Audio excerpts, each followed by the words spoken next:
Hi hello friends, welcome back to my channel Aari's world by Greeshma. ഒരു Ayurveda nurse എന്ന രീതിയിൽ ഇന്ന് കർക്കിടകം ഒന്നിൻ്റെ പ്രത്യേകത അനുസരിച്ച് കഴിക്കാൻ പറ്റുന്ന 10 ഇലച്ചെടികളുടെ പേരാണ് ഞാനിന്ന് പറയാൻ പോകുന്നത്. ഇപ്പോൾ ഞാൻ പറഞ്ഞ ഈ 10 ചെടികളും ഔഷധ ആണ് എങ്കിൽ കൂടിയും നിങ്ങൾ വഴിയരികിൽ മീൻസ് റോഡ് സൈഡിൽ അതുപോലെ തന്നെ വൃത്തിയില്ലാത്ത വൃത്തിഹീനമായ സ്ഥലങ്ങളിലാണ് ഞാൻ പറയുന്ന ചെടികൾ നിൽക്കുന്നതെങ്കിൽ അത് എടുക്കേ വേണ്ട. കാരണം എന്ന് വെച്ചാൽ നമുക്ക് എല്ലാവർക്കും അറിയാം, അരുളി പണ്ട് മുതലേ നമ്മൾ അതിൻ്റെ പൂവ് എന്താണ് എടുത്തുകൊണ്ടിരിക്കുന്ന ആൾക്കാരാണ്. പക്ഷേ ഈ ഇടയ്ക്കാണ് അരുളി വിഷാംശമാണ് എന്ന് അറിയപ്പെടുന്നത്. പക്ഷേ എങ്കിൽ കൂടിയും എല്ലാ അരുളിയിലും ഈ ഒരു വിഷാംശം ഇല്ല. അപ്പോൾ നമ്മളത് നിൽക്കുന്ന രീതി അനുസരിച്ചാണ് അതിൻ്റെ വിഷാംശം കൂടുന്നത്. അപ്പോൾ നമ്മുടെ ഈ റോഡ് സൈഡിൽ കൂടെ ആകുമ്പോൾ വണ്ടികൾ പോകും, വണ്ടിയുടെ പോകാം, പൊടി ഇതെല്ലാം കൂടി ചേർന്നാലും ഏത് ചെടിയും വിഷാംശത്തിൻ്റെ രീതിയിലേക്ക് എത്തും. അപ്പോൾ അതുകൊണ്ട് ഞാൻ പറഞ്ഞ ചെടികൾ എന്തെങ്കിലും റോഡ് സൈഡിലൊക്കെ നിൽക്കുകയാണെങ്കിൽ നിങ്ങൾ ദയവ് ചെയ്ത് പോയി പറിച്ചെടുത്ത് കഴിക്കരുത്. നമ്മുടെ വീട്ടിൽ മുറ്റത്ത് നമ്മളെപ്പോഴും തൂത്ത് നല്ല വൃത്തിയായിട്ട് വെച്ച് നമ്മുടെ മണ്ണിൽ അല്ലെങ്കിൽ നമ്മുടെ അടുത്തുള്ള വീട്ടിലെ മണ്ണിലൊക്കെ നിൽക്കുന്നതാണെങ്കിൽ മാത്രം പറിച്ചെടുത്ത് ക്ലീൻ ചെയ്ത് കഴിക്കുക. അല്ലാണ്ട് പോയി വഴിയേക്ക് നിൽക്കുന്നത് ഞാൻ പറഞ്ഞ് പോയി കഴിക്കാൻ നിൽക്കരുത് പ്ലീസ്. അപ്പോൾ ഈ കർക്കിടക മാസത്തിൽ കഴിക്കാൻ പറ്റുന്ന 10 ഇലച്ചെടികളുടെ പേരുകളാണ് ഞാൻ പറഞ്ഞത്. പേരിനോടൊപ്പം തന്നെ ചിത്രം കൂടി ആടിയും. കാരണം വെച്ചാൽ പല സ്ഥലങ്ങളിലും പല പേരുകളായിരിക്കും പറയുന്നത്. കാരണം ഞാൻ പലക്കാരിയാണ്, എൻ്റെ ഹസ്ബൻഡ് കോട്ടയാണ്. പലത്ത് പറയുന്നില്ല, കോട്ടയത്ത് പറയുന്നത്, കോട്ടയത്ത് പറയുന്നില്ല, പലത്ത് പറയുന്നത് കൊണ്ട് വ്യത്യാസം ഉണ്ടാവും. എല്ലാ ജില്ലകളിലും വ്യത്യാസം ഉണ്ടാവും.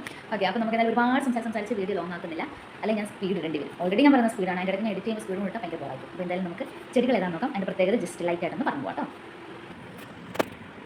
1. താള്. ഗുണം: ചേമ്പിൻ്റെ ഇലത്തിൽപ്പെട്ട താളിൽ ധാരാളം നാരുകളും ഇരുമ്പും അടങ്ങിയിരിക്കുന്നു. ഇത് ദഹന പ്രക്രിയ സുഗമമാക്കാനും മലബന്ധം തടയാനും സഹായിക്കും. തകര. കർക്കിടകത്തിൽ ഏറ്റവും പ്രധാനപ്പെട്ട ഒന്നാണ് തകരയില. ഇത് വയറിളക്കാനും ഉടൽ ശുദ്ധീകരിക്കാനും മികച്ചതാണ്. ചർമ്മരോഗങ്ങൾ വരാതിരിക്കാനും നല്ലതാണ്. തഴുതാമ. ശരീരത്തിലെ നീര് കുറയ്ക്കാനും മൂത്രവിസർജനം സുഗമമാക്കാനും തഴുതാമ സഹായിക്കും. വൃക്കകളുടെ ആരോഗ്യത്തിന് ഇത് വളരെ നല്ലതാണ്. ചേനയില. കാൽസ്യം, ഫോസ്ഫറസ് എന്നിവ ധാരാളമായി അടങ്ങിയിട്ടുള്ളതിനാൽ എല്ലുകളുടെയും പല്ലുകളുടെയും ആരോഗ്യത്തിന് നല്ലതാണ്. പ്രതിരോധ ശേഷി കൂട്ടും. കുമ്പളത്തില. ശരീരത്തിന് തണുപ്പ് നൽകാനും അസിഡിറ്റി പോലുള്ള പ്രശ്നങ്ങൾ മാറ്റാനും കുമ്പളത്തിൻ്റെ ഇല നല്ലതാണ്. ഇതിൽ അടങ്ങിയിരിക്കുന്ന വിറ്റാമിനുകൾ ശരീരത്തിന് ഉന്മേഷം നൽകും. മത്തനില. വിറ്റാമിൻ എ, സി എന്നിവയുടെ കലവറയാണിത്. കണ്ണിൻ്റെ ആരോഗ്യത്തിനും ചർമ്മത്തിൻ്റെ തിളക്കത്തിനും ഇത് സഹായിക്കും. ചൊറിയൊന്നും ആരും വിഷമിക്കേണ്ട, ചൊറിയാത്ത രീതിയിൽ പാകം ചെയ്താൽ മതി. തൊടുമ്പോൾ ചൊറിയുമെങ്കിലും ശരീരത്തിലെ രക്തം ശുദ്ധീകരിക്കാൻ ഇതിലും മികച്ചൊരു ഇലയില്ല. ആസ്മ, അലർജി എന്നിവയ്ക്ക് നല്ലൊരു മരുന്നാണ്. ഇത് പാകം ചെയ്യേണ്ടത് തീയിൽ വാട്ടി ഇതിൻ്റെ ചൊറിച്ചൽ മാറ്റിയ ശേഷം തോരൻ വെച്ച് കഴിക്കണം. അടുത്തത് നെയ്യുണ്ണി. ദഹനക്കേട് മാറ്റാനും ശരീരത്തിലെ വിഷാംശങ്ങളെ പുറന്തള്ളാനും ഇത് സഹായിക്കും. കരളിൻ്റെ ആരോഗ്യത്തിന് ഉത്തമമാണ്. ചീര. സാധാരണയായി നമ്മൾ ഉപയോഗിക്കുന്ന നാടൻ ചീരയിൽ ധാരാളം ഇരുമ്പ് അടങ്ങിയിട്ടുണ്ട്. വിളർച്ച മാറാനും ഇത് സഹായിക്കും.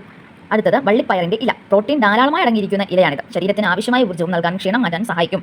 ഇതെല്ലാം തന്നെ തോരനായിട്ടാണ് കൂടുതൽ കഴിക്കാൻ നല്ലത്. കറിയായിട്ടും വെക്കാം, ചാറ് പോലെ പരിപ്പാടിയതും വെക്കാം. പക്ഷേ എങ്കിലും തോരനായിട്ട് കഴിക്കുമ്പോൾ കറക്റ്റായി അതിൻ്റെ ഗുണം നമ്മുടെ ശരീരത്തുള്ളിലേക്ക് എത്തും. അപ്പോൾ എല്ലാവരും തോരനായിട്ട് കഴിക്കാനായിട്ട് കുറച്ചുകൂടി ശ്രദ്ധിക്കുക. നല്ലതായിട്ട് ക്ലീൻ ചെയ്യുക. അതാണ് ഏറ്റവും പ്രധാന വഴി. ഞാൻ നേരത്തെ പറഞ്ഞ പോലെ വഴിയേക്ക് നിൽക്കുന്നൊന്നും പറിച്ചെടുക്കാൻ പാടില്ല കേട്ടോ. വൃത്തിയുള്ള സ്ഥലത്ത് വലിയ ഈ വണ്ടികളുടെ പുക പൊടി ഇതൊന്നും അടിക്കാത്ത നല്ല വൃത്തിയുള്ള സ്ഥലങ്ങളിൽ നിന്ന് മാത്രം പറിച്ചെടുക്കുക. ചൂടുവെള്ളം ഉപയോഗിച്ച് കഴുകി വൃത്തിയാക്കിയതിനു ശേഷം മാത്രം പാകം ചെയ്ത് കഴിക്കുക. ഓക്കെ.